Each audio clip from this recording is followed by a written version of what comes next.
Olá, povo de Deus, que a graça e a paz do Senhor Jesus esteja com todos neste dia, hoje dia 11 de julho de 2023, pela graça e misericórdia do Senhor, estamos aqui mais um dia para trazer a preciosa palavra do dia. Se você tem o hábito e o costume de ouvir a palavra durante a manhã, eu profetizo que seu dia, sua manhã seja abençoada, porque você já está seguindo na direção da palavra do Senhor sobre a tua vida. Vamos continuar a leitura do livro dos 2 Crônicas. Estarei fazendo a leitura hoje do capítulo 26. Vai do versículo 1 até o versículo 23, que está escrito assim: Uzias reina e prospera.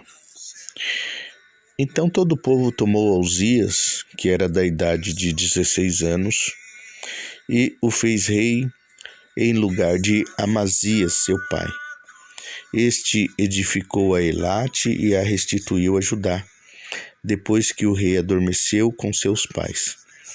Era Uzias da idade de 16 anos quando começou a reinar, e 55 anos reinou em Jerusalém. E era o nome de sua mãe Jecolias, de Jerusalém. E fez o que era reto aos olhos do Senhor, conforme tudo o que fizera Amazias seu pai. Porque deu-se a buscar a Deus nos dias de Zacarias, sábio nas visões de Deus, e nos dias em que buscou o Senhor, Deus o fez prosperar. Porque saiu e guerreou contra os filisteus, e quebrou o muro de Gate, e o muro de Jabné, e o muro de Asdod, e edificou cidades em Asdod, entre os filisteus. E Deus o ajudou contra os filisteus, e contra os arábios que habitavam em Gur-baal, e contra os meunitas. E os amonitas deram presentes a Uzias, e o seu renome foi espalhado até a entrada do Egito, porque se fortificou altamente. Também Uzias edificou torres em Jerusalém, à porta da esquina, à porta do vale e aos ângulos, e as fortificou. Também edificou torres no deserto, e cavou muitos poços, porque tinha muito gado, tanto nos vales como nas campinas, lavradores e vinheteiros, nos montes e nos campos férteis, porque era amigo da agricultura. Tinha também Uzias um exército de homens destros nas armas, que saíam à guerra em tropas segundo o número da lista feita por mão de Jeiel, chanceler, e Maazéias, oficial, debaixo das mãos de Hananias, um dos príncipes do rei. Todo o número dos chefes dos pais, varões valentes, eram de 2.600. E debaixo das suas ordens havia um exército guerreiro de 307.500 homens, que faziam a guerra com força belicosa para ajudar o rei contra os inimigos. E preparou-lhes Uzias para todo o exército, escudos e lanças, e capacetes e couraças e arcos, e até fundas para atirar pedras. Também fez em Jerusalém máquinas da invenção de engenheiros, que estivessem nas torres e nos cantos para atirarem flechas e grandes pedras, e voou a sua fama até muito longe, porque foi maravilhosamente ajudado até que se tornou muito forte. Uzias é atacado por lepra. Verso 16.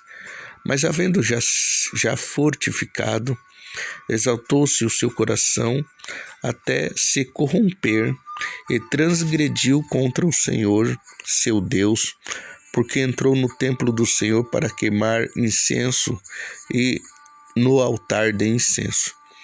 Porém, o sacerdote Azarias entrou após ele e com ele 80 sacerdotes do Senhor, varões valentes. Resistiram ao rei Uzias, que lhe disseram: a ti, Uzias, não compete queimar incenso perante o Senhor, mas aos sacerdotes, filhos de Arão, que são consagrados para queimar incenso. Sai do santuário, porque transgrediste, e não será isso para honra tua da parte do Senhor Deus. Então Uzias se indignou e tinha o incensário na sua mão para queimar incenso. Indignou-se ele, pois, contra os sacerdotes. A lepra lhe saiu na testa perante os sacerdotes, na casa do Senhor, junto ao altar de incenso. Então o sumo sacerdote Azarias olhou para ele, como também todos os sacerdotes, eis que estava leproso na sua testa, e apressadamente o lançaram fora, e até ele mesmo se deu pressa a sair, visto que o Senhor o ferira. Assim ficou leproso o rei Uzias até o dia da sua morte, e morou, por ser leproso, numa casa separada, porque foi excluído da casa do Senhor. E Jotão, seu filho, tinha a seu cargo a casa do rei, julgando o povo da terra. Quanto ao mais dos atos de Uzias, quanto às primeiras como os derradeiros, o profeta Isaías, filho de Amós, escreveu.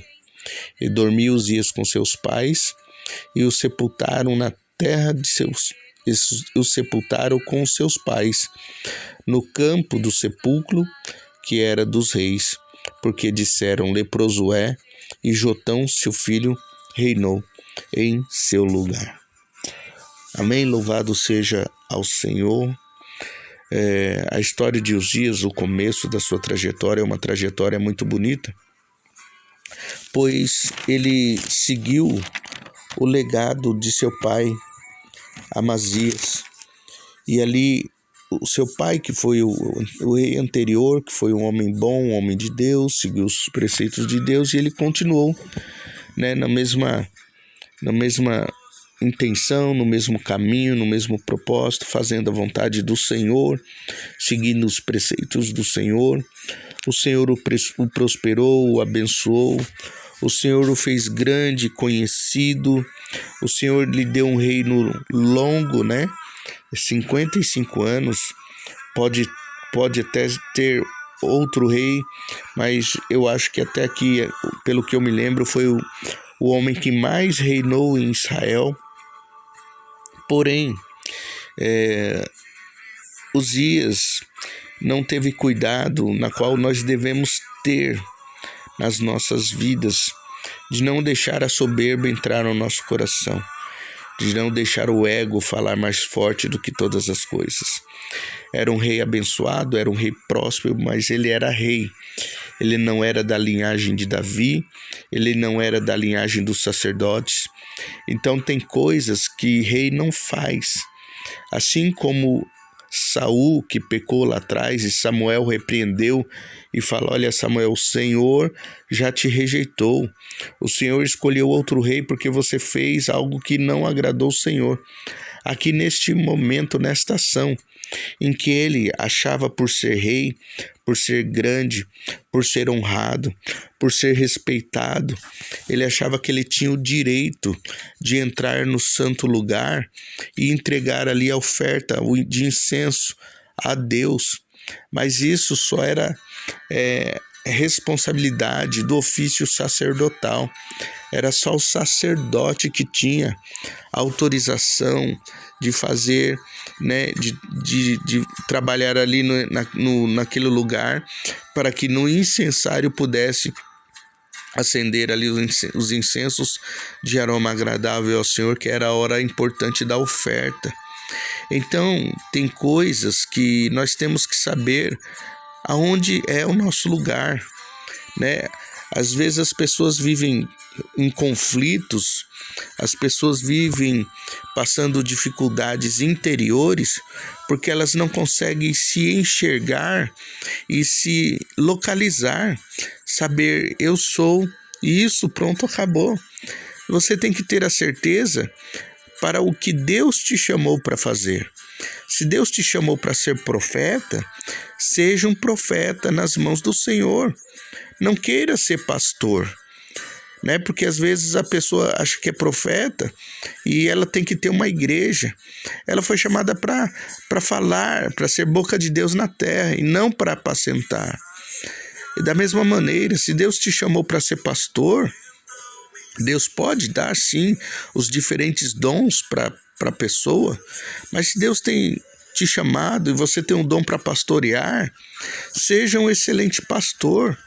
Nem todo pastor é profeta, e nem todo profeta é pastor, nem todo pastor é mestre, e nem todo mestre é pastor, nem todo profeta é mestre, e nem todo mestre é pastor. Então, muitas pessoas acabam sofrendo e entrando em conflitos dentro de si, porque não conseguem se enxergar para que eles foram chamados. Se o Senhor te chamou para fazer algo, faça esse algo com excelência. Não adianta você querer tocar ou querer cantar e querer inventar de tocar outros instrumentos na qual você não nasceu para aquilo, você não tem o dom para aquilo, e você, ao invés de ajudar o grupo de louvor da sua igreja, você vai acabar talvez trazendo mais problemas. Então, aquilo que o Senhor colocou nas suas mãos para fazer, faça com excelência, com simplicidade. Se o Senhor te chamou para ser um diácono, uma diaconisa, seja com excelência, seja com dignidade. Às vezes o chamado que o Senhor colocou na vida da pessoa é cuidar da casa do Senhor, é limpar, é lavar, é organizar, é deixar as coisas no seu devido lugar. E isso não é desmérito para ninguém, porque é para isso que existiam os levitas, para trabalhar no ofício de cuidar da casa do Senhor, mas tinha certas situações que só eram os sacerdotes, que só eles faziam, e tinha certas situações que só era o sumo sacerdote que entrava no Santo dos Santos uma vez por ano para fazer aquilo que era, né, o que o Senhor pedia para perdão dos pecados do povo, que entrava uma vez por ano somente para adorar. Então, se você saber quem você é na obra de Deus e o que você é chamado para fazer na obra de Deus, você vai viver uma vida excelente, uma vida abençoada. Ah, pastor, então eu não posso almejar um cargo, eu não posso desejar um cargo. Claro que pode, mas buscando no Senhor com sabedoria, porque no tempo certo o Senhor vai trabalhando nas nossas vidas. No tempo certo, o Senhor vai nos ensinando, o Senhor vai nos capacitando, mas não por arrogância, não por prepotência, não por achar que eu sei, eu faço, pronto e acabou. Não, com humildade, com simplicidade, porque assim Jesus ensinou. Jesus ensinou seus discípulos a um respeitar o outro e um ajudar o outro, para que a obra do Senhor fosse plena e ninguém sentisse peso nenhum.